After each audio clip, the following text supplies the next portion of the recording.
Imagine a brand new cruise ship, nearly 1,200 feet long and wider than most football fields, crossing the Atlantic Ocean for the very first time. On July 27, 2025, Royal Caribbean Star of the Seas departed Cádiz, Spain, bound for Ponce, Puerto Rico, on a direct transatlantic voyage. No port calls, no sightseeing stops, just a straight transit across thousands of miles of open ocean and thousands of curious people on board, trusting every moment to precision and endurance. Let's explore the real route, what guests experience on board, and how this floating icon redefined crossing the Atlantic in 2025.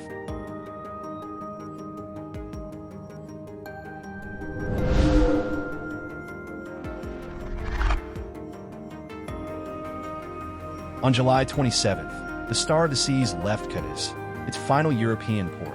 After completing final provisioning and onboarding new crew, the ship's departure marked the beginning of a transatlantic repositioning voyage to the Caribbean, ahead of its highly anticipated debut season. According to AIS tracking, the vessel cruised steadily westward at approximately 19 knots, cutting through the northeast Atlantic with a direct bearing toward Puerto Rico.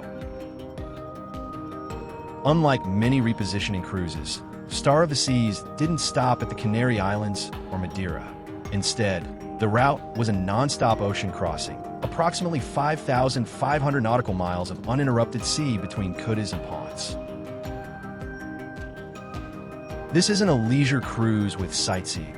It's a pure Atlantic passage, testing the capabilities of a ship, its systems, and the full experience of a transoceanic journey.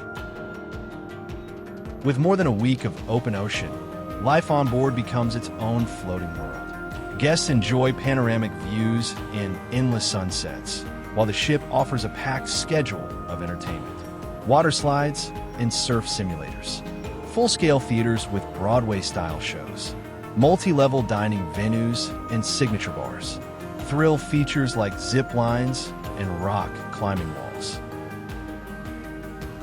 Thanks to its advanced stabilizer systems, the ship maintained a smooth ride despite varying ocean conditions. The onboard capacity for Star of the Seas reaches up to 7,600 passengers, plus 2,350 crew, meaning that nearly 10,000 people could share the journey across the Atlantic. On August 4th, Star of the Seas is scheduled to arrive in Ponce, Puerto Rico, concluding the non-stop transatlantic segment. But this isn't the end of the journey. After a short 2-day layover in Puerto Rico for inspections, logistics, and minor preparations, the ship will continue on to Port Canaveral, Florida, her new permanent home port. Arrival in Florida is expected around August 6th or 7th, allowing time for final preparations before the ship's official inaugural cruise season begins on August 16th, 2025. This is not just a trip. It is the first ever crossing of the Atlantic Ocean by the world's newest and largest Icon-class cruise ship. No ports, no distractions, just one grand journey across the ocean. Would you agree to go on an 8-day sea voyage without stopping at any ports? Just you, the sea, and a floating metropolis? Tell us in the comments, and don't forget to subscribe to read more real stories about cruises. No fiction, just facts.